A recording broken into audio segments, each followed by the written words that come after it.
if death were not the moment you disappear, but the moment you realize you were never the thing that was dying? That question rarely comes when everything is still intact. It comes very late, when the body begins to let go, when the breath grows thin, when time no longer moves in the familiar way. And it is precisely in that moment that many people have reported the same strange and almost unbelievable sensation. Not panic, not darkness, but a quiet recognition that something is still present, still observing, still aware, even as the body no longer responds as it once did. No longer this body, yet still me. And that recognition often arrives with a very gentle sense of regret. If only I had known this sooner. Hello, and welcome to Sleep by Knowledge, that perhaps death is not the moment consciousness turns off, but the moment consciousness finally realizes it was never this body, that the greatest human fear does not lie in stopping breathing, but in believing that we will disappear along with the body. And if that belief is gently shifted, even just a little, the entire way we live might begin to feel lighter. Millions of people who have stood very close to that boundary have told stories that are remarkably similar, even though they come from different cultures, different religions, and sometimes from people who did not believe in anything mystical at all. They say that as the body weakened, their awareness became clearer. No more pain, no more fear, no more being pulled by the familiar stories of who I am and who I must become. There was only pure presence, aware that it was aware, and many of them spoke the same sentence. I realized this too late. Modern science has also begun to feel uneasy in the face of these accounts. Why would a brain that is low on oxygen, in biological distress, produce experiences described as clearer, more ordered, and more meaningful than ordinary waking consciousness? Why does the sense of self tied to the body dissolve, while the sense of presence remains? These questions do not yet have final answers, but they open a very small crack where we can begin to look again at our deepest fear. If you have ever feared death, not because of pain, but because you fear not existing anymore, this video does not promise you certainty. It does not ask you to believe anything, but perhaps, if you stay until the end, your breathing may feel just a little lighter when you think about the ending. Perhaps you will begin to notice that the most exhausting thing in life is not work or time, but the constant effort to defend the idea that I am this body, I am this story, and when the story ends, I end too. So right now, if you can, lie down or sit in a comfortable position. Let this sound stay with you. You do not need to agree. You do not need to disagree. You only need to listen until the end, as if you were listening to a story being told slowly at the edge of deep sleep. And perhaps, very gently, you will begin to sense that the thing listening to this story was never confined to the shape lying there. The body that is listening to these words has never been still. Even as you lie motionless, as the heart slows and the breath becomes steady, a quiet and continuous process of change is always unfolding inside you. The skin cells you carry today are not the same ones you had a few years ago. The blood in your veins has been replaced many times. The lining of your intestines is renewed almost completely in just a few days. Bones, which seem the most solid of all, are quietly rebuilt over many years. Even the brain cells you often think of as fixed are not truly still, because the connections between them are constantly being strengthened, weakened, and rearranged with every experience, every memory, every night of sleep.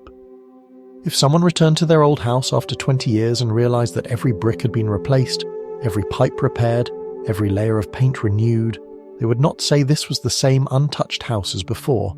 Yet with our bodies, we give this constant change a very familiar name, me, and we believe that this me is a stable entity, something that will exist until the final breath. But if the material components have almost completely changed, if shape, sensation, ability, and memory all shift over time, then what is it in you that truly plays the role of the witness to all these changes? Neuroscientists have pointed out something very intriguing. The brain does not contain a fixed center called the self. There is no single bright spot on a brain map that, when activated, makes the self appear, and when turned off, makes it disappear. Instead, the feeling of me is the result of a network of coordinated activity, constantly updating information from the body, from memory, and from the surrounding environment.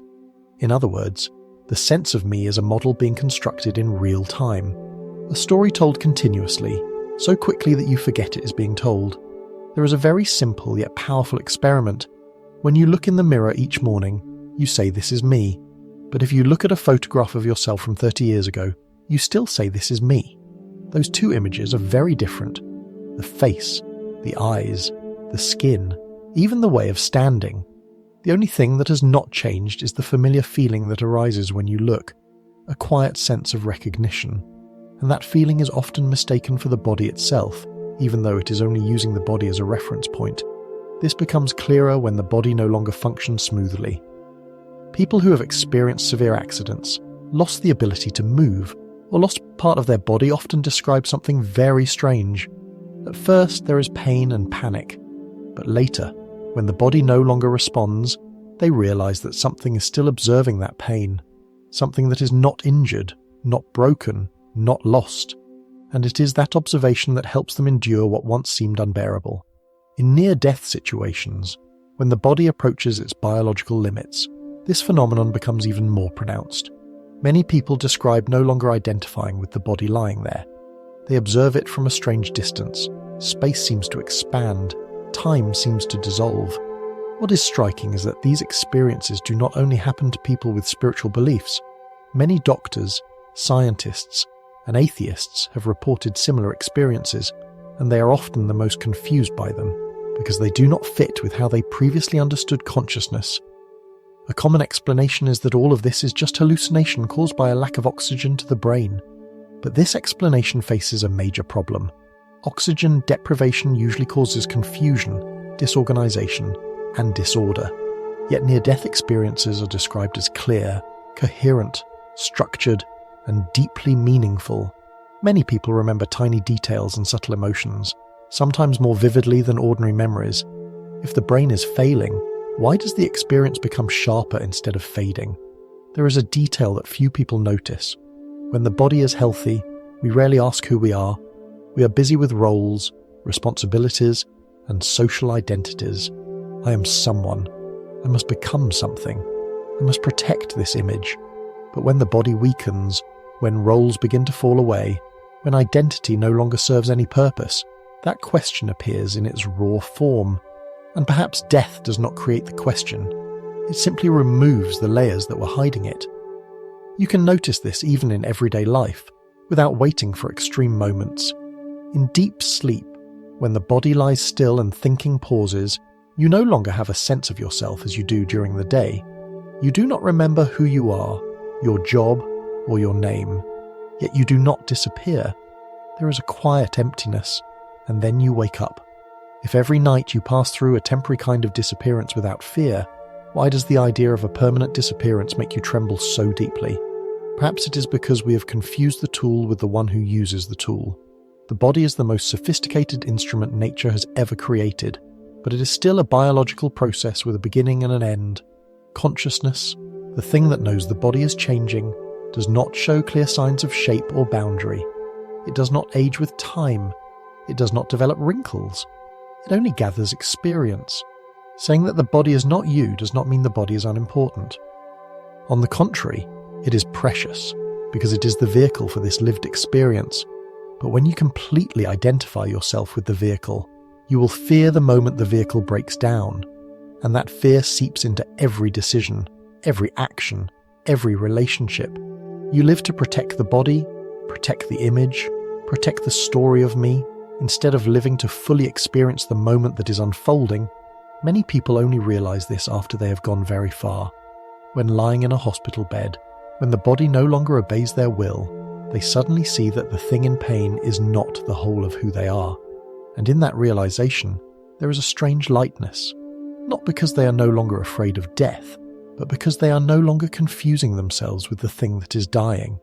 If everything in you has already changed, from cells, emotions, and thoughts to your roles in life, then what is me?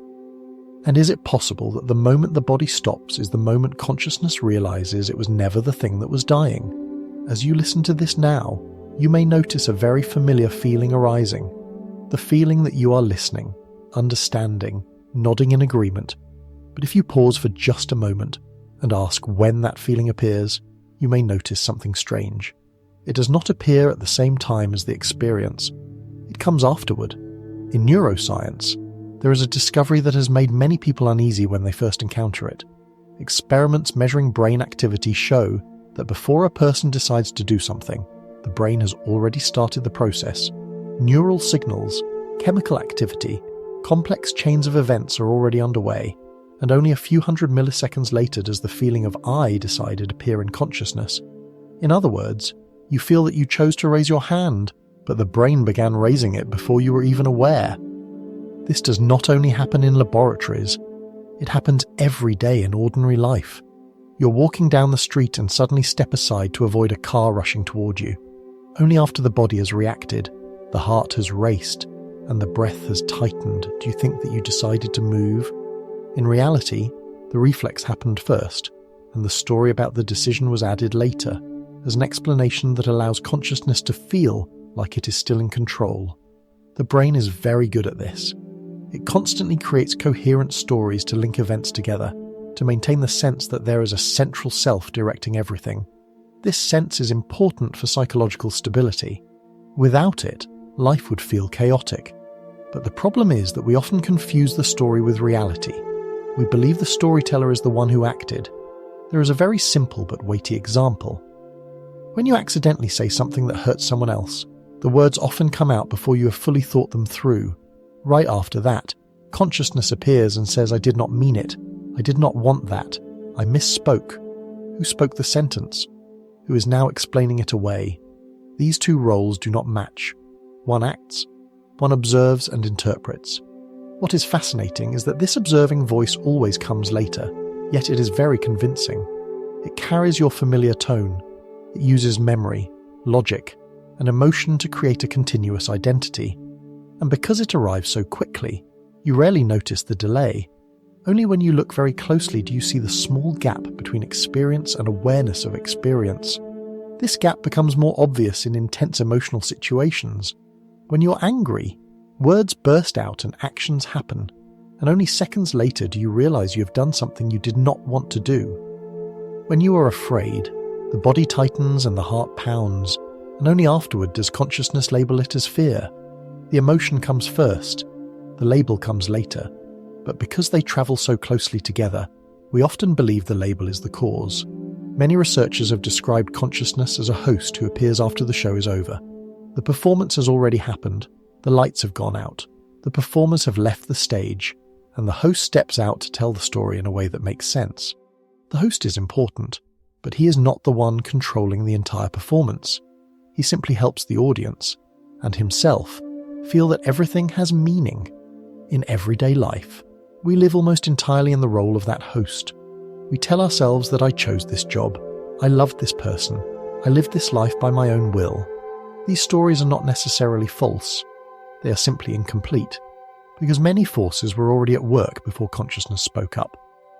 Genetics, environment, memory, survival reflexes, signals you never directly perceive. When the body is healthy, this gap does not cause much disturbance.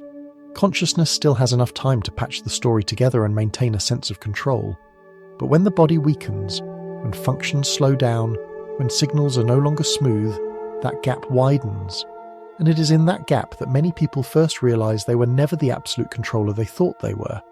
In near-death experiences, this is described very clearly. Many people say they no longer feel like they are doing anything or deciding anything.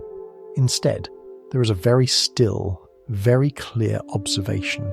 Everything seems to unfold on its own, and they are simply aware that it is unfolding. No effort, no control, no need to intervene. And strangely, it is precisely the absence of control that brings a deep sense of peace. This raises an uncomfortable question for the ego. If consciousness always comes after experience, if the feeling of I control is just a layer of interpretation that appears late, then what is the self we have clung to for so long? Is it the one steering the ship, or just the one narrating the journey after the waves have already carried it forward? You can observe this right now, very gently. When a thought appears in your mind, did you choose it? Or did it simply arise, and only then did you notice you were thinking? When an emotion swells up, did you press a button to make it appear? Or was it already there before you named it? And if you did not choose the thought or the emotion, who is the one noticing their appearance? This question is not meant to remove personal responsibility, nor to deny the role of consciousness in moral and social life. It simply invites you to look more deeply at the structure of your own experience. That perhaps the thing you call me is not the one controlling every action, but the space in which action is known, a space that does not act, but is always present. When you see it this way, the fear of losing control begins to soften, because you realize that many things have always functioned without your control. The heart beats, the lungs breathe, wounds heal, sleep comes and goes. Consciousness stands there, noticing and telling the story. And perhaps it is the confusion between the one who notices and the one who controls that has exhausted us for an entire lifetime. If death is the moment the body no longer responds, no longer carries out familiar processes, then the story of me controlling things also has no place to continue. The host no longer has a show to narrate, and in that silence, what remains may not be the controller, but the observer who was there from the very beginning. So if consciousness always comes after experience, if the self is only a story told later, then who is listening to this story right now? And could it be that this listener is what remains when every decision has come to rest? There is a truth that is rarely said out loud, not because it is hard to understand, but because it is too close. The deepest tiredness in human life does not come from working too much, and it does not come from lack. It comes from having to constantly hold up an image of yourself, having to remember who you are, having to behave in a way that fits that role, having to protect that identity in the eyes of others, and even in your own eyes. And the mechanism that creates this whole burden goes by a very familiar name: the ego. The ego is not something evil. It is not nature's mistake. On the contrary, it is a sophisticated survival tool. From the time you were a child, you needed to know what is me and what is not me. What is your body and what is the world around you? What is safe and what is a threat? The ego helps you shrink back when danger comes close, helps you compete for resources, helps you be noticed and accepted within a group. Without the ego, our ancestors likely would not have survived long enough to pass life on, but something very subtle happens along the way.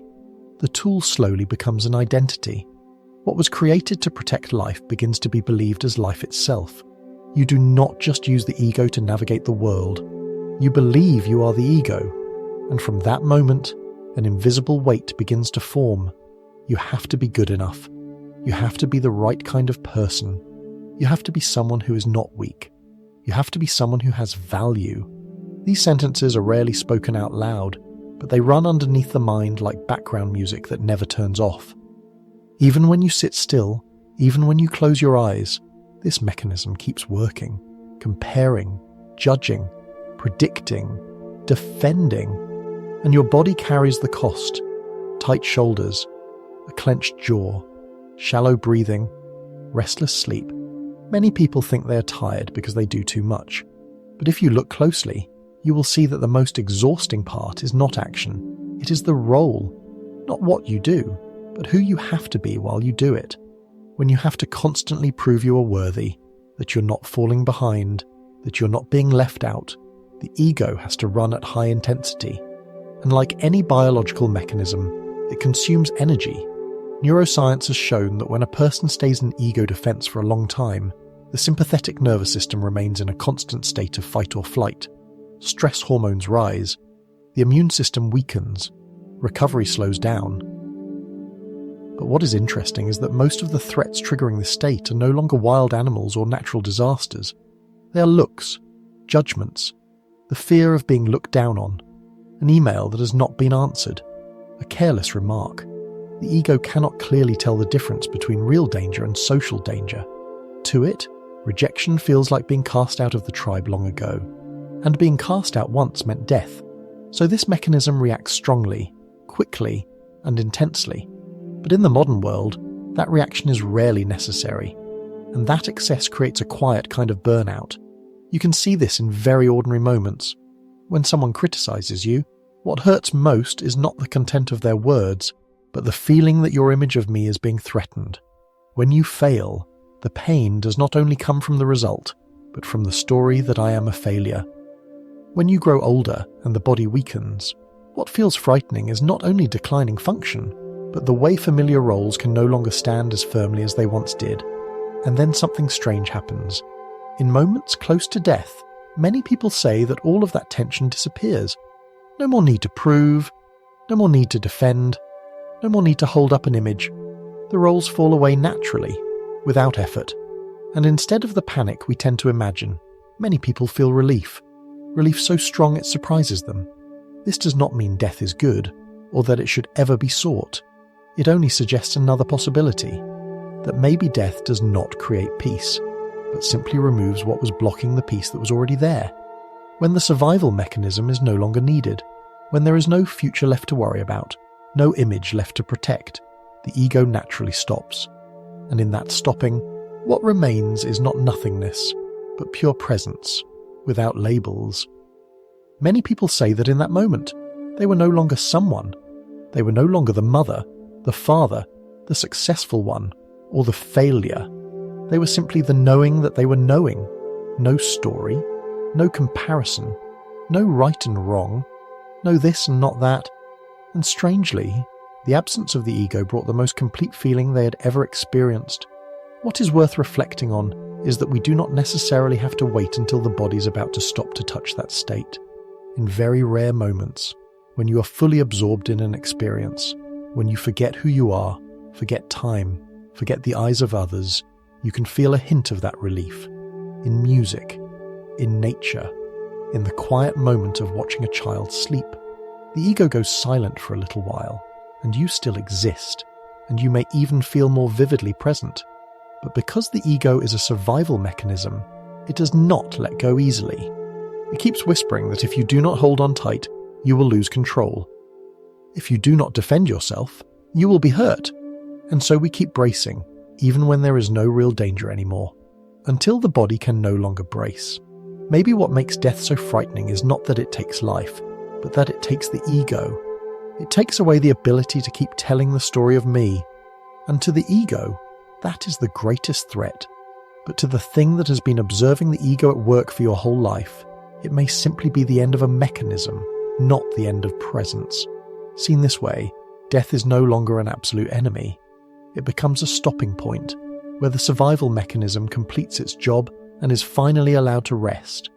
And if that mechanism can stop, a very gentle question begins to appear, not to be answered immediately, only to be placed down in silence.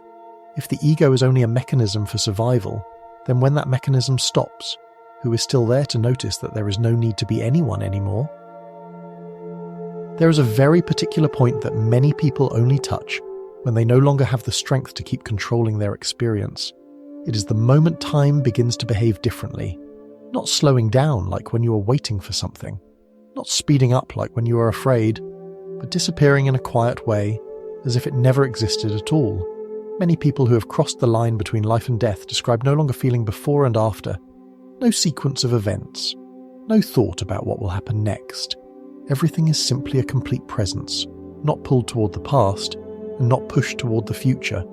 This may sound like it clashes with how we usually understand the brain, because time in everyday life seems tightly linked to neural activity, heartbeat, breathing, brain waves, all moving in cycles. But in near-death experiences, when biological functions begin to weaken, when blood flow to the brain drops, when brain activity becomes abnormal, the subjective sense of time does not collapse in the same way.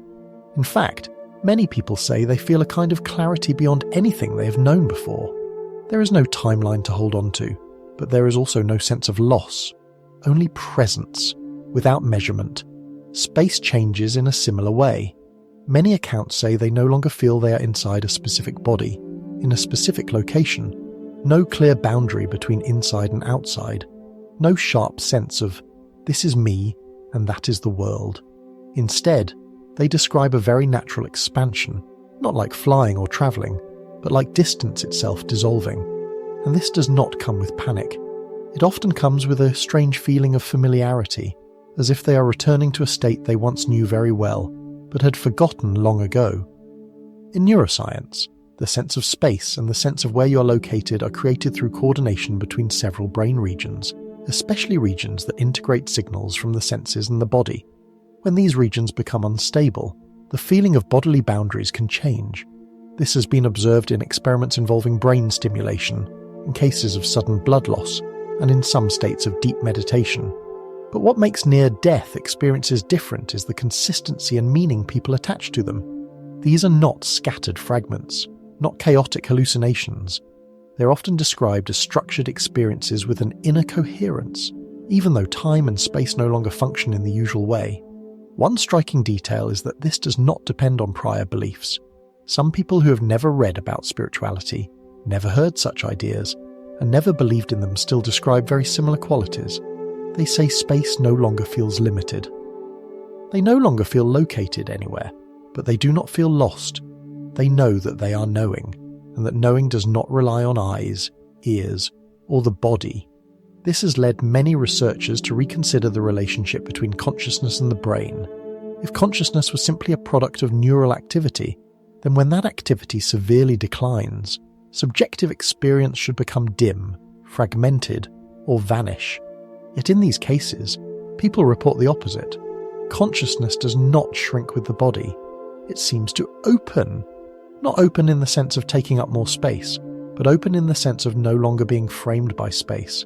Some patients, after waking, have described no longer feeling as if they were seeing from a point. No viewpoint, no center.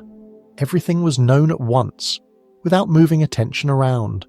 In ordinary life, you always have to aim your gaze, aim your focus. In this state, awareness seems not to need aiming. It simply is. This creates a serious challenge for the way we usually think of consciousness as a local function. Functions tend to be tied to location, to process, to energy use. But the experience described here does not feel like a function working hard. It does not feel effortful. It does not feel tense. It does not need maintenance. It is simply present, very still. Many people say that in that moment. They had no questions, not because they had found answers, but because questions were no longer necessary. There was no one left to ask, nothing left to explain. The sense of meaning did not come from thought, but from presence itself. This is very different from imagination or dreaming, where meaning is often added through narrative. Here, meaning seems already there, without needing to be told. Later, many people say the experience is hard to express in language, because language is built on time and space. One sentence, then the next, subject and predicate. But the experience they try to describe does not have those frames, so they reach for very simple metaphors like light, expansion, returning, and even knowing those words are not enough, they still speak, because otherwise they do not know how to share it at all.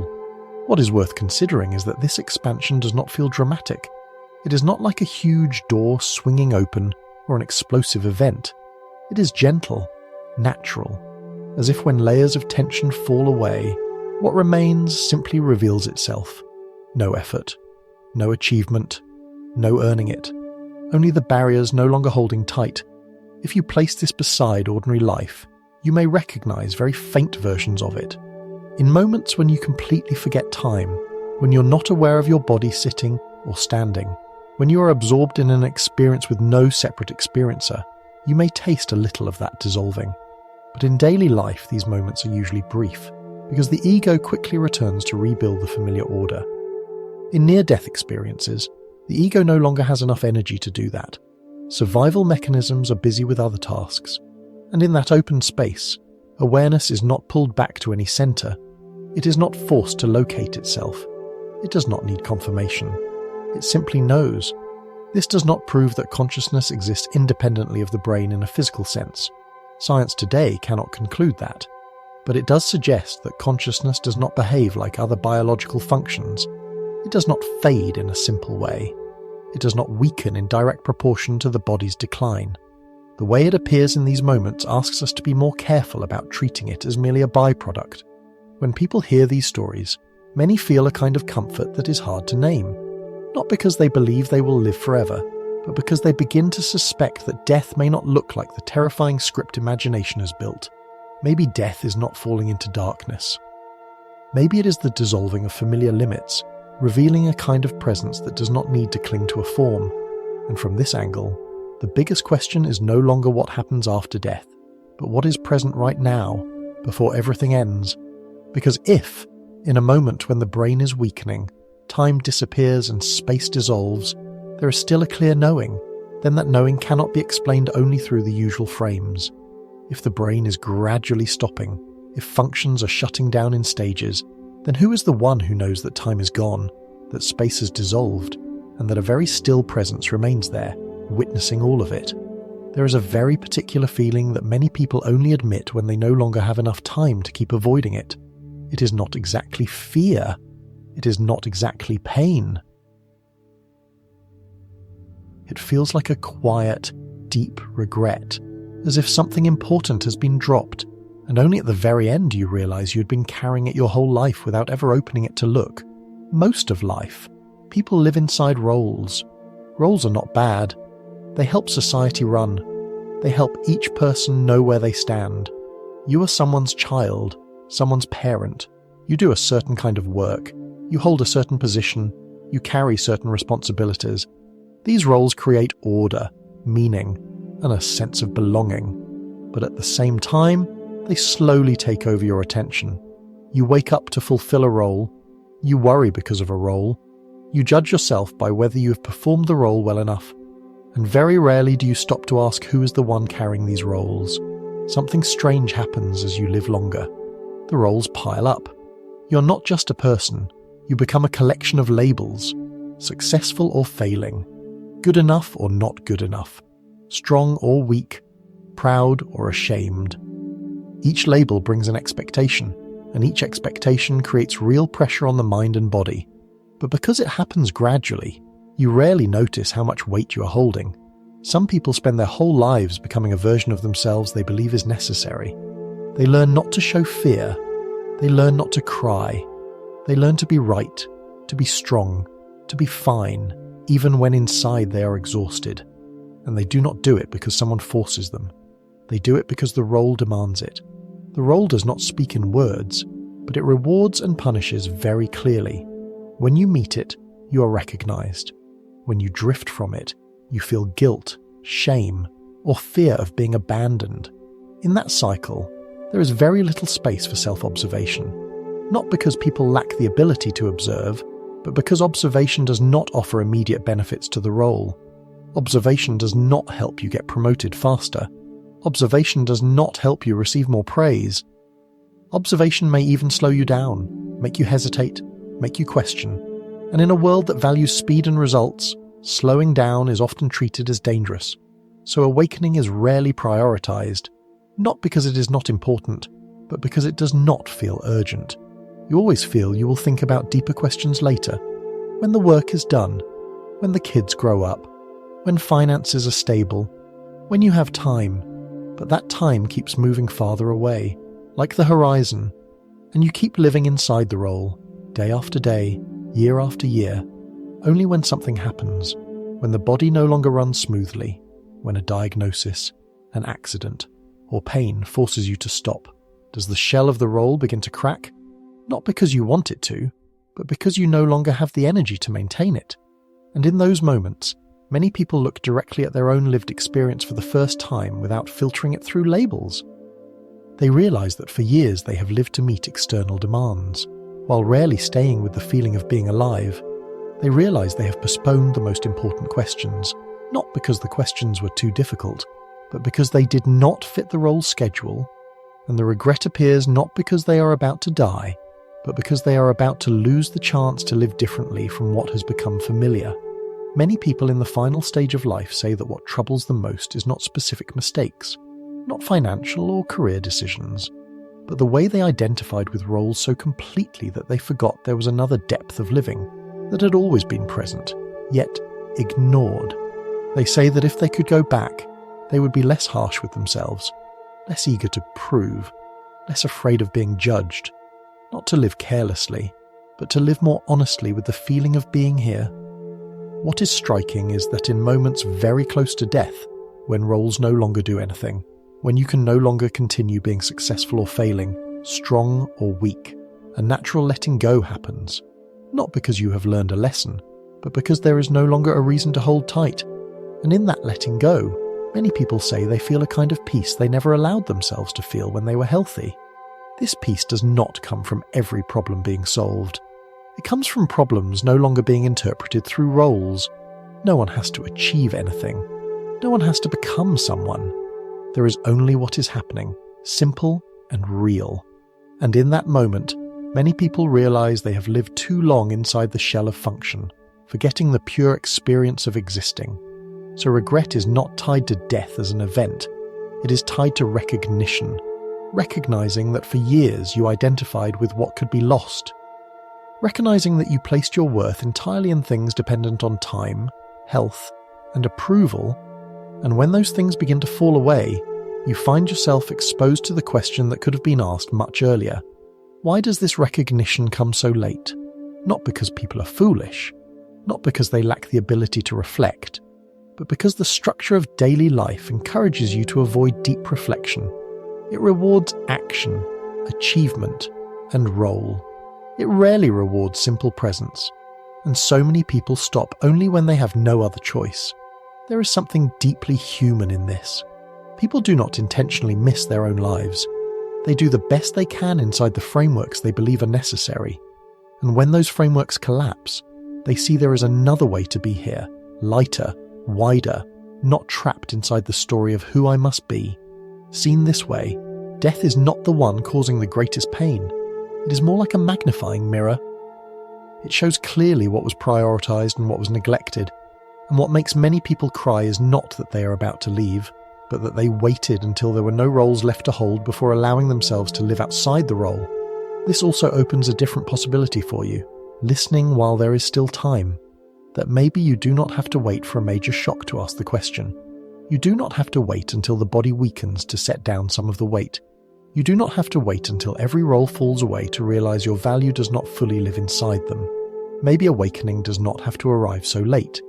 And here, there is no advice about how to live correctly. No formula for escaping roles. Roles will still exist, and they still need to be carried out. But there is a subtle difference between using a role and becoming a role, between doing something and believing you are only that thing.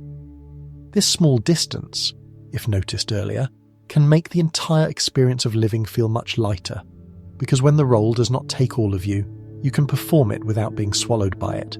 You can do your work well without equating your worth with the outcome. You can love without losing yourself. And most importantly, you can face the ending without carrying so much regret. Because perhaps what hurts most is not the moment you leave the body, but the moment you realize you spent your whole life as if there were no choice but to play the role perfectly, while deep inside there has always been a quiet presence waiting to be recognized. And if that recognition so often comes late, is it because we have been so busy becoming someone that we forgot to ask who has been carrying all these roles from the very beginning? Something very quiet, yet fundamental, is happening in your brain every day, even when you do not notice it at all. When you're not doing anything in particular, when you sit still, when your gaze drifts, when your mind wanders from one memory to the next, and then towards some future plan, a network in the brain becomes highly active. This network does not help you solve math faster, and it does not improve your reflexes. It helps you maintain the feeling that you are you, that there is a continuous story unfolding, with a central character called me. In neuroscience, this network is often described as the brain's default system, where memory, self-image, future prediction, and constant evaluation are linked together. Because of it, you know who you are when you wake up each morning. Because of it, you remember what you did yesterday, and you imagine who you need to become tomorrow. But because of it, you also rarely escape the feeling of being a separate individual who must be protected, maintained, and proven. What matters here is that this network is not a thing. It has no shape. It is not a command center. It is more like a map being drawn continuously to help you locate yourself in life. That map is useful, like the map on your phone that helps you find your way. But no one confuses the map with the actual territory. No one believes that if the map is turned off, the roads out there will disappear. And yet, with the map of the self, we often forget that. When this network is highly active, the sense of me feels very real, very convincing.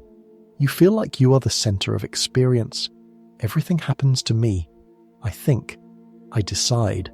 I am responsible. And so, when the thought appears that this network could weaken, could go quiet, the first reaction is often fear. Because if I am no longer here, who will remain? What is interesting is that science has had chances to observe states in which this network drops significantly in activity. In deep meditation, in certain forms of anesthesia, in near-death experiences, and in some carefully controlled research settings involving substances that alter consciousness, this network becomes quieter. And when that happens, people do not describe disappearing. They describe the story of me becoming silent for a while. Many people say that in those moments, they no longer think about themselves in the usual way. No constant inner narration, no comparison, no looping back into the past or projecting into the future. But instead of feeling empty, they describe a kind of presence that is very clear, very awake, very still. This is why many researchers are careful with the word dissolution, because what dissolves is not presence itself, but the self model. You may have touched this without naming it. In moments when you are completely focused on something, when you forget who you're doing it for, forget time, forget your role, you still exist. You might even feel more alive. But the moment the activity ends, the storytelling network returns, and the story of me continues. I did well. I did not do enough. I need to do better next time. This reveals something important. The sense of me is not the foundation of consciousness. It is a layer on top, an interface, a tool that helps you interact with a complex social world. When this tool is working, it is useful. But when it is mistaken for the whole of reality, it becomes the source of a great deal of suffering. When the body approaches its limits, when the brain no longer has enough energy to maintain all complex networks, this default system is often one of the things that weakens, not because it is unimportant, but because it no longer serves immediate survival in the same direct way. And when it weakens, what many people report is not loss, but relief, as if an old burden has finally been set down. In those moments, there is no story to defend, no image to maintain, no one to compare yourself against. And what is striking is that consciousness does not vanish along with the model. Experience still happens. Knowing is still present. It is simply no longer labelled as mine. This shakes a very deep assumption in us, that if there is no me, there is nobody at all. But these experiences suggest another possibility, that the self is only a way of organising experience, not the condition that allows experience to exist, like a map that helps you navigate, but does not create the world. Seen this way, many fears begin to change shape. The fear of losing yourself becomes the fear of losing a familiar story. The fear of death becomes the fear of no longer being able to hold the model you have identified with your entire life. But if that model was always a functional structure, then its falling apart does not necessarily mean that everything ends. This also helps explain why, in states where the self-map grows quiet, people often feel peace. Because there is no one left to worry about the future, and no one left to regret the past. Not because time has been solved, but because time is no longer the centre of experience. Experience stands on its own, without needing to be attached to a personal narrative. None of this denies the role of the ego in daily life. You still need it to work, to communicate, to take responsibility. But there is a huge difference between using a model and believing you are the model. When you believe you are the model, you fear the moment the model collapses. When you see the model as a tool, you can let it rest when it is no longer needed. Many people only realise this when they no longer have the strength to hold the model together. During illness, with old age, when death comes near, and in that moment, they do not say I am gone, they say I do not have to be me anymore. A very small shift in language, but a massive shift in experience. If you listen closely to those stories, you will notice that what is described is not a loud supernatural event. It is quiet, simple, familiar, as if when the map turns off, you do not fall into emptiness. You simply realize you have been standing on a territory that was always there. And if the ego is only a model the brain builds to help you survive, and if that model can weaken while experience continues, then a final gentle question naturally appears, without needing an immediate answer. When the map of me is no longer being drawn, does the territory of presence truly disappear, or is it simply the first time you see it without needing a map? Every night, when you sink into deep sleep, something strange happens that almost nobody names. You disappear, not in the sense that your body dissolves, but in a much more familiar sense. You no longer remember who you are. You no longer know how old you are. You're no longer busy with unfinished stories. You're no longer worried about tomorrow. You're no longer pulled back into the past. The entire structure you call me during the day, with its memories, roles, plans, and anxieties, quietly withdraws like lights in a room being dimmed and turned off. What is remarkable is that you are not afraid when this happens. You do not resist. You do not panic. In fact, you often look forward to it. You say you need sleep. You go to sleep the way you go to shelter. And every night, you allow the entire story of yourself to be set down, without negotiation, without explanation, without needing any guarantee that you will return exactly as before. In deep sleep, the brain enters a very different state. Regions connected to narration, to tracking yourself through time, to evaluating and planning, reduce their activity noticeably. What remains is not a self that is thinking, but a very basic operation of life. The heart keeps beating. The lungs keep breathing. The body repairs and balances itself, doing things you never consciously manage during the day. And through all of that time, you're not present in the way you usually mean by present. In the morning, you wake up and say you slept. But if someone asked where you were for those hours, you have no answer, not because you forgot, but because there was no story to tell. You do not remember not existing. You only know you rested, and that not remembering is itself evidence that the familiar self was not present for much of deep sleep. This raises a gentle but profound question. If every night you go through a kind of absence of self without pain, without fear, and you even feel peaceful and restored, then why does the idea of a longer absence feel so terrifying? Is it because the experience itself is terrifying, or because of the story imagination builds about it? In everyday life, fear of death is often tied to images of darkness, emptiness, and nothingness. But deep sleep offers a very different kind of experience.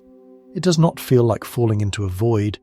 It feels like the effort of holding yourself together temporarily becomes unnecessary. And in that release, there is no sense of loss, only quiet. Many scientists have pointed out that dreamless deep sleep is a state in which narrative consciousness is almost completely silent. You do not dream of yourself. You do not watch yourself. You do not tell stories about yourself. But that does not mean life stops. In fact, it is when the body does some of its most important work to sustain life, as if when the self steps back, another intelligence, deeper and wider, takes over. You can feel the contrast clearly if you have ever had nights of insomnia. When you cannot sink into deep sleep, when the mind stays gripping the story of me, you wake up exhausted, not because the body did not rest, but because the ego did not rest. It keeps evaluating, keeps worrying, keeps running scenarios. That is what drains you. And after a deep sleep, even though you remember nothing, you feel lighter, as if something basic has been returned to you. There is something subtle here. Deep sleep does not need you to understand it. It does not need you to believe in it. It only needs you to let go. And when you let go, nothing bad happens. You do not vanish forever. You return in the morning, but you return with new energy, with a freshness that no daytime effort of will can create. Seen this way, sleep is like a gentle draft of death, not an exact copy, but a familiar, softer version that happens thousands of times in your life. Each time, the self withdraws. Each time, you do not resist. Each time, life continues in its own way. And each time, you wake up without carrying any memory of not being anyone for hours. This is not saying that sleep and death are the same. Biologically, they are clearly different. But in terms of subjective experience, sleep offers a valuable hint. That not maintaining a sense of self does not automatically mean disaster. That the silence of the ego can come with safety, and even healing. Many people say that in moments close to death, what they feel is similar to deep sleep arriving. Not sleepiness, but a full release. No need to stay alert. No need to hold the story. no need to keep watch. And in that feeling, they do not feel afraid. They feel something familiar, as if the body and mind have been rehearsing this their whole life, every night, without noticing. Maybe what makes death frightening is not the experience itself, but the way we always approach it with the daytime mind. A mind used to control, prediction, and needing to know where it is and where it's going. That mind looks at death and sees losing everything. But deep sleep shows there is another way to exist, one that does not require control, does not require prediction, does not require gripping. In sleep, you do not need to know where you are to be safe. You do not need to remember who you are to be protected. You do not need a guarantee that you will wake up for sleep to have value. You only need to allow it. And that is enough. This can bring a very gentle shift in how you see fear of death. Maybe that fear does not come from death itself, but from believing you will have to go through it with the daytime mind, carrying all its worries, questions, and need for control. But the deepest human experiences suggest that when that moment arrives, the daytime mind is no longer the guide. Another state, far more familiar, takes over. If you have ever watched someone sleeping very deeply, you have seen their face relax. The lines of worry fade. The body lies still, not needing to be anyone at all. And looking at that, you rarely feel fear. You feel peace. There is something deeply right about the image of a human being allowed to set down the whole burden of existing. Perhaps the peace many people feel when facing death is not something new. It is a deep familiarity with a state they have visited thousands of times but never named. Deep sleep does not teach you about death with words. It teaches through experience, that you do not have to be someone all the time, that you do not have to keep the story running without pause, that life can continue in a quiet way when you do not interfere. Seen this way, death may feel less foreign, not because you understand it, but because you have been practicing letting go of the self without realizing it.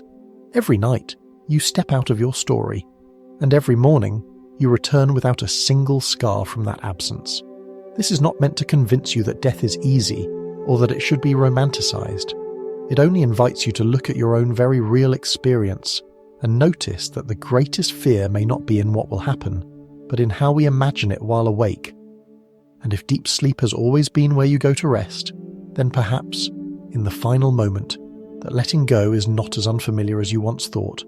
And as this thought settles, a very gentle question naturally appears, not demanding an answer, only staying there with you. If every night you leave your story in peace, then is the final leaving truly foreign, or is it simply a deeper sleep of something you have known your whole life? There is a strange paradox in the way people fear death.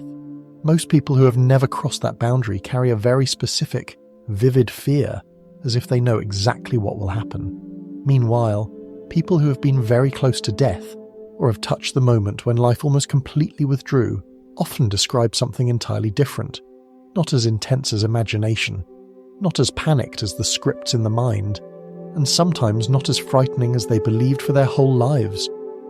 This forces us to pause and ask where fear of death really comes from. Because if that fear came from experience, then the people closest to experiencing it should be the most afraid. But reality often goes in the opposite direction. The one who fears the most is usually the one who has never touched it. And what they fear is not a moment they have felt, but a carefully constructed story in the mind. Human beings do not only live by experience, we live by the story of experience.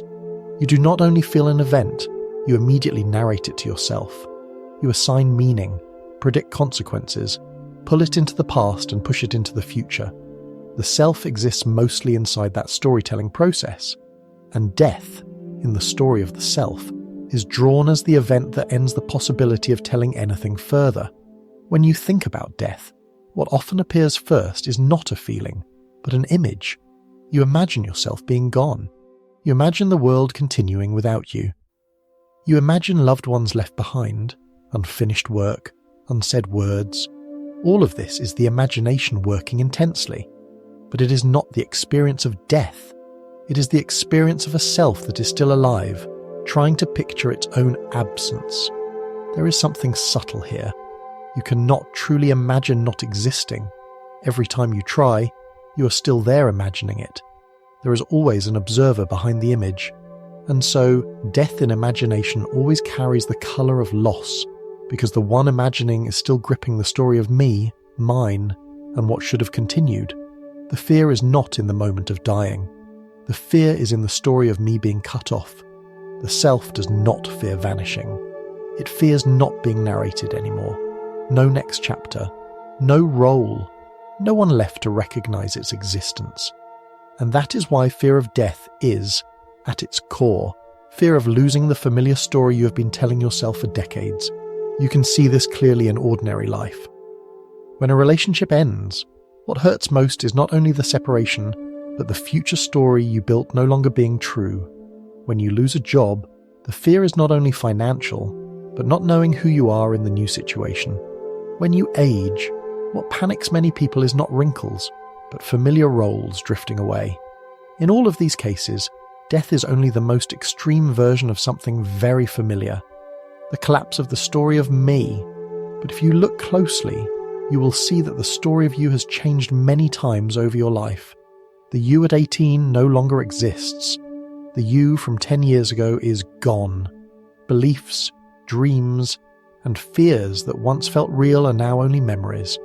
Each change is a small death of a version of the self, and you have survived all of those small deaths without holding funerals for them. The mind does not label those as death. It calls them change, growth, a phase. But in essence, it is still the ending of one story and the beginning of another. And what matters is that in most cases, you're not terrified when an old story ends, as long as a new story arrives quickly enough to fill the gap. Death becomes terrifying because it is imagined as a place with no story afterward, a gap that will not be filled, a final period. But that image comes from imagination, not from experience. No one can come back and describe what it felt like to experience non-existence, because if there is an experience to describe, it is no longer non-existence. This can sound like wordplay, but it touches the core of fear. You fear death because you are trying to picture it from the viewpoint of the living. And from that viewpoint, losing the story means losing everything. But the deepest human experiences, when the self temporarily goes quiet, whether in deep sleep, meditation, or near death, suggest something else. When the story of me is no longer at the center, experience does not become empty. It becomes quiet. Many people who have gone through moments when they believed they were about to die say the fear existed only before the moment. When the event actually happened, something very different appeared. There was no time left to imagine, no space left to narrate. The mind could no longer run scripts. And in that gap, what they felt was not panic, but a deep silence. This does not deny the fear of the living. That fear is real. It comes from survival mechanisms, from the need to maintain the ego, from protecting the story that helped you live in this world. But understanding the source of fear helps you stop confusing it with death itself. Fear is an experience of imagination. Death, if it has an experience at all, may belong to a very different layer. When you sit still and observe your own fear of death, you can try something simple. Do not push it away. Do not soothe it. Just look at what it is made of. What images, what phrases, what scenarios. You may notice that most of it circles around I will not be me anymore. I will not be known. I will not continue this story. And in that noticing, a small gap opens. That gap allows another question to appear, much lighter. If fear comes from losing the story, then what happens when there is no one left who needs the story? If there is no storyteller, is silence truly loss? Or is it simply a state imagination has no tool to describe? This does not ask you to believe any spiritual doctrine. It does not demand that you accept consciousness is immortal, or that death is an illusion. It only invites you to separate two things that are often blended together. One is the fear created by the living mind. The other is an experience no one can describe from the other side. When these are no longer confused, fear can soften, not because you have an answer, but because you stop placing today's story onto something that has not happened. In everyday life, whenever you stop thinking about yourself for a moment, fear also eases. When you are fully absorbed in something, when you forget yourself in music, in nature, in a simple moment, the self fades, and with it, the fear of death disappears. Not because death is gone, But because the one who fears is temporarily not there to fear, maybe what is most frightening is not death, but the way we bring our untested imagination to stare at it. And when that imagination pauses, even for a moment, something else appears. Not certainty, not knowledge, but a real and gentle lightness. And as all these thoughts settle, as fear is seen as a product of the story of me rather than a prophecy of what will happen, one very gentle question remains with you. If fear of death only exists inside the story you're telling about yourself, then when that story falls silent, is there anyone left to be afraid? There is something people rarely mention when they talk about death, and it is the role of time inside fear. Most images of death that you carry are placed on a familiar timeline. Before that, I am alive. After that, I am not. There is a border. There is a transition. There is an ending point.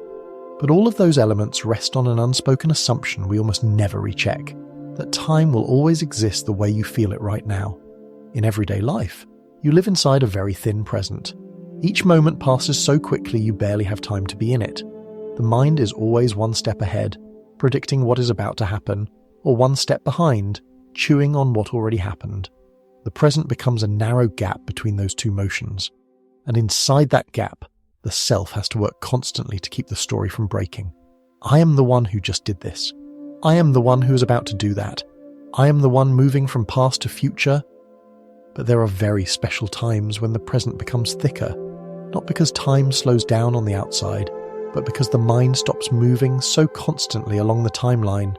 You may have experienced this. In a near accident, everything seems to freeze. In a deeply emotional moment, you forget the clock.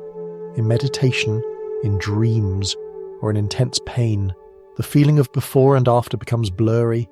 The present opens up, no longer a point, but more like a space.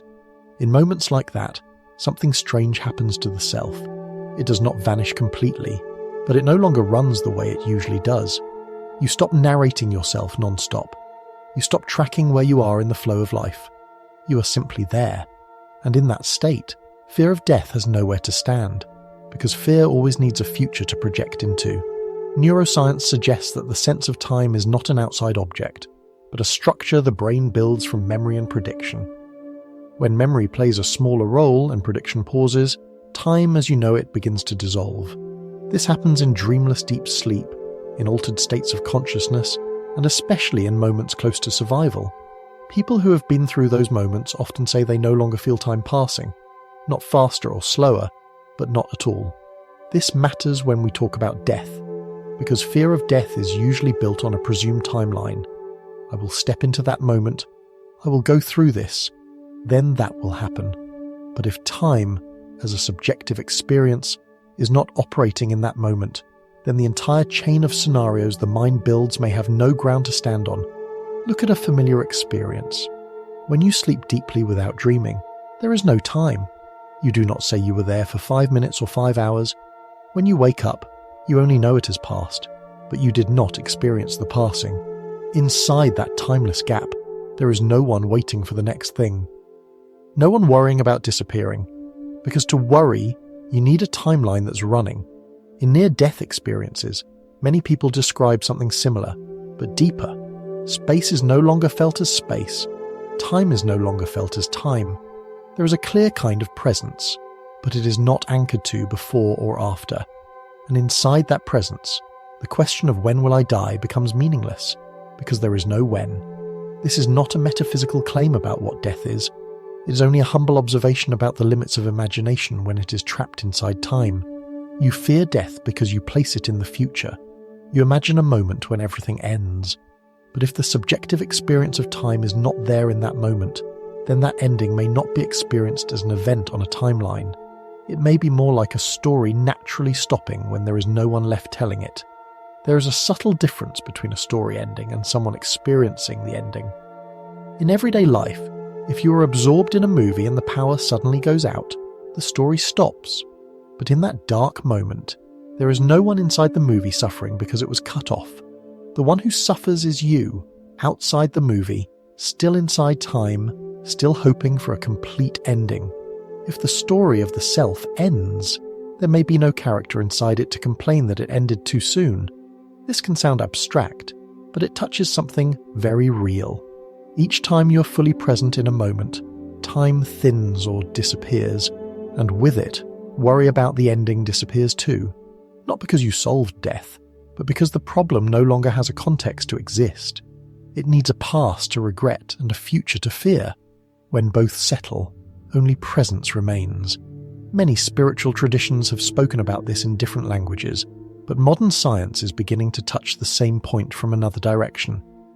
When brain networks responsible for narration and time tracking reduce activity, the experience of a linear self reduces as well.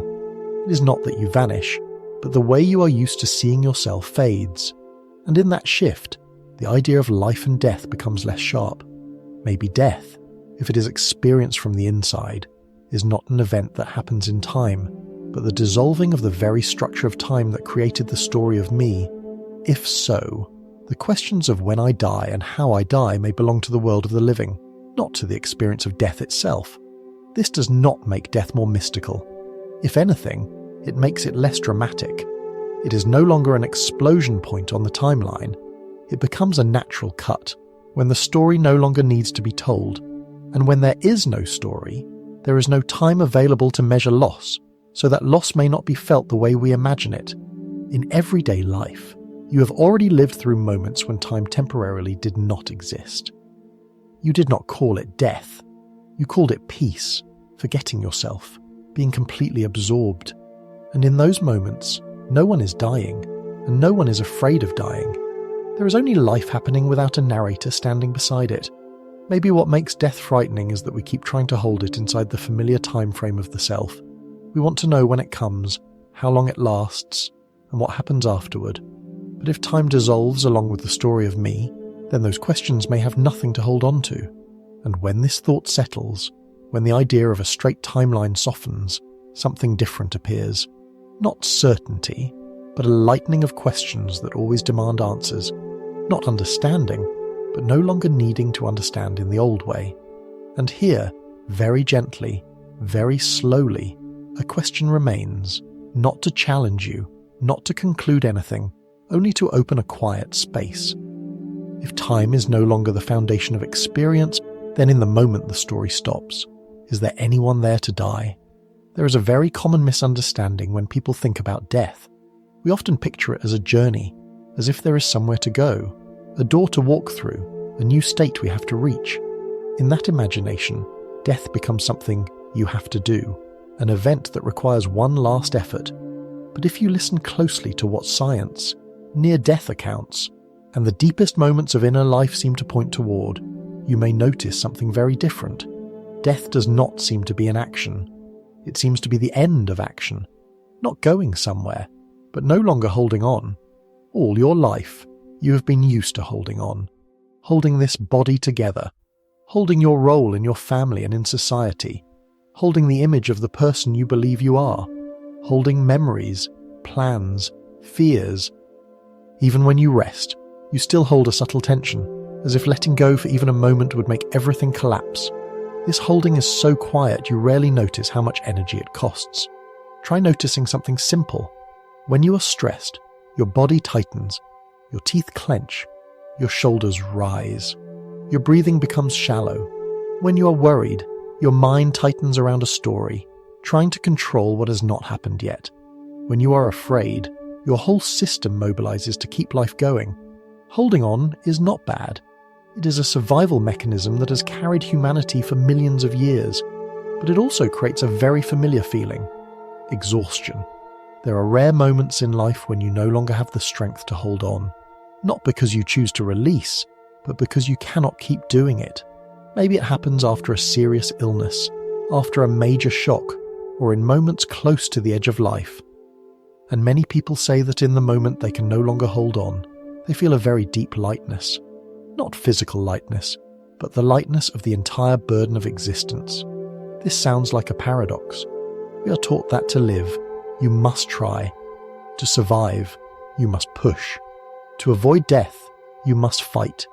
But at the final point of life, the rule seems to reverse. Death does not arrive because you fail at holding on. It arrives when holding on is no longer necessary. And when that necessity dissolves, What happens is not a collapse. It is a complete release. Science suggests that in the final moments, as higher control systems in the brain reduce activity, the body and mind shift into a very different mode. Long-term planning is no longer prioritized. The self-image is no longer maintained. Time is no longer tracked. Basic survival reflexes may still function for a short while, but the familiar self, the self that always tries to keep everything in its hands, begins to step back. And in that stepping back, many people describe it like taking off a very heavy coat they have worn their entire life. There is an important detail in many of those accounts. This letting go is not experienced as a decision. There is no moment of "I choose to let go." It is more like falling asleep when you are completely exhausted. You do not decide which muscles should relax. You simply lose the ability to keep them tense. And sleep arrives as a natural consequence, without effort, without instruction. Seen this way, death is not something you have to do correctly, and it is not a final test you must pass. It does not require perfect understanding, perfect belief, or perfect preparation. It happens when the whole system stops maintaining existence in the old way, and when holding ends, nothing else is demanded in its place. This can bring a different kind of comfort from the usual reassurance. It does not say death is beautiful, or that it carries some grand meaning. It only says you do not have to do anything extra. You do not have to go anywhere. You do not have to become something else. You only have to stop holding on. In daily life, you have tasted small moments of letting go. When you exhale deeply after a long day, when you lie back in bed and allow your body to sink into the mattress, when you stop trying to solve a problem and set it aside, in those moments, there is no sense of loss. There is only lightness. Lightness because you're no longer bracing to maintain a certain version of yourself. Maybe what makes death frightening is the belief that you will have to hold on until the final second, and then suddenly have everything ripped away. But if death is more like what many experiences suggest, then it is not being stripped. It is being allowed to stop holding, not something taken from you, but something set down. This can also explain why, when people sit beside a dying loved one, they sometimes sense a strange peace in the final moment. The person's face softens, the body stops tightening, as if a long battle finally ends, not in victory or defeat, but in no longer needing to fight. In this view, death is not the opposite of life. It is the completion of a long process of holding on. For life to continue, it must be held, and at a certain point, it no longer needs to be held in that way. When the necessity disappears, the release happens as naturally as any other biological process. This does not deny the pain of separation for those who remain. That pain is real, because their story continues. But for the one leaving, seen through this lens, there may not be a matching experience of loss. There may only be the end of effort, the end of tension, the end of needing to be someone in a world full of demands. As you listen to these words, you do not need to agree, and you do not need to believe. Just notice what happens in your body when the idea of not needing to hold on appears. Maybe your shoulders drop a little. Maybe your breath deepens. Maybe your jaw softens. That is not a sign of giving up on life. It is a sign of temporarily stopping the extra effort of existing. And maybe inside that small sensation, you can touch the deepest message of this section. Death, if it is experienced from within, may not be a journey to somewhere else. It may be the moment you stop gripping anything at all. And as all thoughts of going and arriving, of keeping and losing, begin to settle, a very gentle question appears, not to conclude anything, only to stay with you in silence. If death is not you going somewhere, but you stopping the hold, then what in you has been so tired that it has been waiting to release for a very long time? When someone truly touches the understanding that death may not necessarily be disappearance, but may be the moment you no longer have to hold on, something quiet yet profound begins to shift in how they live. Not a loud revolution, not changing beliefs or chasing a new philosophy. It is more like realizing you have been carrying your shoulders tense for years without needing to. Once you see it, the shoulders do not need to be lowered by force. They lower on their own. Most exhaustion in life does not come from work, responsibilities, or circumstances. It comes from constantly protecting an image of me, protecting that I am the right one. I am good enough. I am not allowed to be weak. I must be recognized. I must not fall behind. That story runs almost non-stop in the background. Even when you lie down to rest, it keeps working quietly, comparing, judging, predicting, defending. When you believe death is a terrifying event waiting at the end of the road, you tend to live as if you are always under threat. You defend more than you need to. You try to prove you are right, because being wrong feels like a step closer to loss. You avoid change, because change feels like a small death. You are afraid to release a role, a relationship, an old belief, because somewhere deep down you confuse letting go with disappearing. But when you begin to see that death may not be the destruction of you, but the end of needing to hold the story of yourself together, many defensive reflexes naturally soften, not because you become indifferent to life, but because you no longer need to use life to prove that you exist. You become less afraid of being wrong, not because you do not care about consequences, but because being wrong no longer threatens your identity the way it used to. If the self is only a temporary model, then adjusting that model, and sometimes letting it collapse so a new perspective can form, stops being a disaster. It becomes a natural part of living. You also become less defensive in relationships. When someone criticizes you, the pain is not in the sentence itself, but in the way your story of me gets shaken. But if you're not gripping that story so tightly, criticism can pass through without cutting deep. You can hear it, consider it, and set it down if needed, without having to build a wall for protection. There is a subtle shift here. You do not become cold or distant. If anything, you often become softer, because when you are not constantly protecting the self, you have more space to truly listen to others, not listening to argue, but listening to understand, not listening to defend your position, but listening because no position needs absolute protection. This understanding also changes how you face fear of failure. Before, failure may have felt like a threat to your existence in the eyes of others, and even in your own eyes. But when you see the self as a story being told, failure becomes a chapter in that story, not the end of you. And if one day that story needs to end so another can begin, it no longer feels like tragedy. This does not make you give up. It makes you more real. You work not only to be approved, but because you find meaning in the work itself. You care for others not to reinforce the image that you are a good person, but because care is enough on its own. You can say no when you need to, because pleasing everyone is no longer the condition for feeling worthy. One of the biggest shifts when people wake up before death is how they relate to uncertainty. Before, uncertainty feels terrifying because it threatens control. But when you see that even the self is not fixed, uncertainty becomes a natural part of reality. You stop gripping the future so tightly. You allow yourself not to know some answers, and inside that not knowing, there is a gentle kind of freedom. You may also notice that you use your time differently, not because you try to live fast, but because you stop postponing what is real. When you no longer believe there is only one chance to prove who you are, you stop needing perfect conditions before you allow yourself to live what matters. You apologize sooner. You say I love you more easily.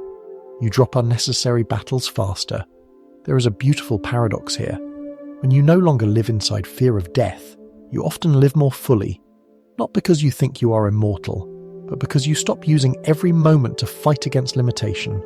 You accept that this story may end, and because of that, you are more deeply present in each part of it. Many people only touch this shift when they face real death, when they have no choice but to let go. But there is no law saying that letting go is only allowed at the end of life. You can set down some of the grip right now, not letting go of life, but letting go of the extra tension in the way you live. This does not require you to abandon responsibility, family, or goals. It only invites you to look at what you're holding purely out of fear of loss, rather than because it is still alive and truly needed. Many burdens exist only because we have never asked whether we could set them down and still be okay.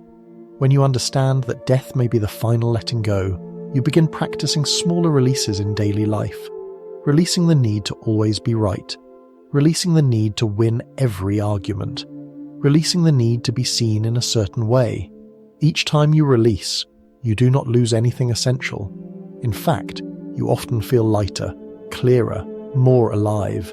And maybe this is the deepest meaning of waking up before death, not to prepare for a moment in the future, but to free you from a fear that has quietly been shaping how you live right now. When you stop living as if you must protect a fragile self until the end, life becomes much more spacious. Not because you know for sure what happens after death, but because you stop letting fear of that unknown control how you show up in the days you still have. And in that release, a different quality of life appears. Less defensiveness, less fear of being wrong, less need to prove, more room for sincerity. And as all of this settles, with no need to draw a grand conclusion, no need to change your life overnight, only one gentle question is placed down, like a small seed. If you do not have to wait for death to stop gripping the story of yourself, then right now, what in the way you are living could be released, so you can feel just a little more free? When all the layers of thought begin to settle, when the questions about life and death have been on the table long enough that we no longer feel rushed to force an answer, it may be time to return to something very simple and also very difficult to look at directly. Not through logic, not through belief, but through very slow observation. Throughout this journey, we have not tried to prove that consciousness is immortal, and we have not tried to deny the biological reality of death. We have only done one thing. We have slowly separated two things that have been blended together for a very long time: the body and the experience of being. You're used to saying, "I am inside this body. I see through these eyes. I think with this brain. I live because of this heart." That language is convenient and necessary in everyday life, but that convenience also creates a very deep confusion. It makes you believe consciousness is a product contained inside the body, like light contained inside a lamp, and when the lamp turns off, the light turns off too. It sounds reasonable, but the more carefully you observe your direct experience, the more fragile that assumption becomes. In moments when the body grows weaker, consciousness does not necessarily weaken in the same way. In dreams, the body lies still, yet a whole world of experience opens up. In deep sleep, the body remains alive, but the story of me disappears completely. In near-death states, when brain activity is disrupted, many people report experiences that feel clear, coherent, and sometimes even sharper than normal. None of this is enough to conclude what happens after death, but it is enough to reopen a question we usually avoid. Does consciousness truly belong to the body in the way we assume? Maybe what happens when a person dies is not the appearance of a new kind of consciousness, not a magical door opening into another layer of existence. Maybe it is much simpler. The body, with all its biological functions, no longer continues, and along with that, the mechanisms that maintain the story of me begin to dissolve. When the story dissolves, what remains is not a new character, but the recognition that consciousness was never that character in the first place. This can sound paradoxical, because we are used to thinking consciousness is the thing most tightly bound to the body. But if you look back at lived experience, you may notice that what is most tightly bound to the body is not consciousness, but the ego. The ego needs the body to define boundaries, to compare, to defend, to exist in space and time. Consciousness, at a deeper level, only needs experience, and that experience does not necessarily need to take the form of a body that has a name. In everyday life, you rarely separate these two, because they overlap. But when normal conditions are removed, in deep sleep, in extreme states, or in the very still moment of pure observing, the difference begins to show itself. Something knows that the ego has disappeared, and whatever is knowing does not need a body to prove that it knows. Maybe that is why so many people, when facing death, do not describe falling into darkness, but something like a strange clarity. Not clarity about the world, but clarity about experience itself. As if, when the body is no longer the center of the story, consciousness stops being confined by familiar borders, not because it expands, but because what was limiting it before is no longer there. This does not mean consciousness exists independently as a floating soul somewhere. That picture is still another story the ego can cling to, only more refined. What is being suggested here is much gentler. Consciousness may not be an object, not an entity with a location, but the condition that allows experience to happen. And when the structures that shape human experience dissolve, that condition does not vanish. It is simply no longer interpreted in the old way. Seen this way, death does not bring new consciousness. It also does not steal consciousness. It only removes the body. along with everything that made consciousness believe it was the body. And in that loss, if we can call it loss, a late but very clear recognition may occur that what is knowing was never truly imprisoned in this form. This is not a comforting promise.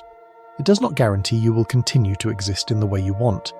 It does not paint a heaven, and it does not deny biological ending. It only shifts the center of the question. Instead of asking what happens to me after I die, the deeper question may be, who am I before I die? And when that question is faced directly, many fears naturally lose their weight. Because if what you call me is simply a structure tied to the body, then the dissolving of the body is only the dissolving of that structure. And if what knows that the structure is dissolving does not depend completely on it, then death is no longer the absolute destruction imagination keeps drawing. It becomes the final untying of a very old confusion. Maybe that is why so many traditions, so many thinkers, so many people across different eras, even using different languages, return to the same intuition, that what matters is not where you go after death, but what you mistakenly believed you were while alive. And if that mistake is seen, even partially, then death is no longer the biggest shock in life. That confusion is what has quietly shaped every moment of living. As you hear this, you do not need to agree. You do not need to turn it into a new belief, because any belief, no matter how refined, is still just another story the ego can grip. The only invitation here is very gentle observation, to notice, in your direct experience, what truly clings to the body and what is simply aware that the body is being experienced. If you try that right now, you may notice something. The sensation of the body, the feeling of breathing, the sound arriving at your ears, all of it appears inside the same knowing space. That space is not heavy or light. It has no shape. It does not say I am the body, and it does not say I am not the body. It simply knows that experience is happening, and that knowing does not need to be held up by effort. Maybe, in the final moment of a life, when every effort to hold on has ended, what remains is not emptiness, but the absolute simplicity of knowing. Not knowing in the sense of understanding, but knowing in the sense of being present. And within that presence, there is no body to identify with, no story to continue, but there is also no one being robbed of their own existence. And so, when all these layers of thought are set down, the one sharp point of the entire journey does not need to be emphasized. It appears on its own, gently, like natural settling. Maybe death does not give you a new consciousness. It only takes the body away. So what is knowing can recognize it was never truly owned by the body in the first place. And when that recognition happens, it does not need a name. Only one soft question remains, not demanding an answer, only staying as quiet space. If what is knowing was never the body, then what in you spent your whole life afraid of losing the body? If you are still listening in these final minutes, maybe the most valuable thing you received was not a new idea, and not a complete answer about life or death. The greatest value may be very gentle, the feeling that fear no longer had to tense up to protect itself, not because it was argued into submission, but because it was seen long enough to soften on its own. We did not try to promise you that consciousness will be immortal. We also did not try to deny the clear biological fact that the body has an ending. Neither of those was necessary. The only thing we did was place the light of observation in the right place. When that light is gentle and slow, many things that once felt heavy no longer hold their old shape. Maybe you noticed that much of the fear of death does not come from a real experience, but from having to constantly maintain a story about me, who I am, how I must continue, how I will disappear. When that story quiets, even for a moment, fear has nothing to grip. It is not pushed away. It simply is not being fed. If there is anything worth carrying after this video ends, it is not new belief. It is a lighter posture toward life, less defensive with yourself, less tense about mistakes, less need to prove you are existing in the correct way. When you are no longer overprotecting the ego, you can be more fully present in ordinary things. A breath, a distant sound, a quiet moment. Maybe you will see that living differently does not require understanding more. It only asks you to hold on a little less. Hold on less to your image. Hold on less to worries that have not happened. Hold on less even to the expectation that you must become something before you're allowed to feel at peace. When that grip loosens, life does not need such tight control. It finds its own rhythm. And maybe, inside that gentle release, you will notice that death no longer stands on the opposite side of life like an enemy. It becomes part of the same movement, a natural stopping point for efforts that are no longer needed. You are not going anywhere. You're simply stopping the hold, stopping the grip, stopping the story about how you must exist. If right now, as you lie down or sit quietly, you allow the body to feel a little heavier, allow the breath to follow its own rhythm, you may feel something very simple. You do not need to tense to exist. Existence does not need you to do anything extra. It is already happening, even when you're not paying attention to it. And so, if you have listened this far, maybe you do not need any more answers, no more concepts, no more hypotheses, just the simple knowing that in this moment you are allowed to rest, allowed not to understand, allowed not to explain, allowed to let everything continue without the effort of trying to manage it. I wish you a very deep sleep, a sleep with no goal, no meaning required, only enough release for the body and mind to find their balance again. And if anything continues after you drift into sleep, it does not need you to hold it. It does not need you to monitor it. It does not need you to control it. Thank you for spending this time listening with Sleep by Knowledge. I will see you again in a very quiet moment, when nothing needs to be proven, when nothing needs to be rushed, and when presence, by itself, is enough.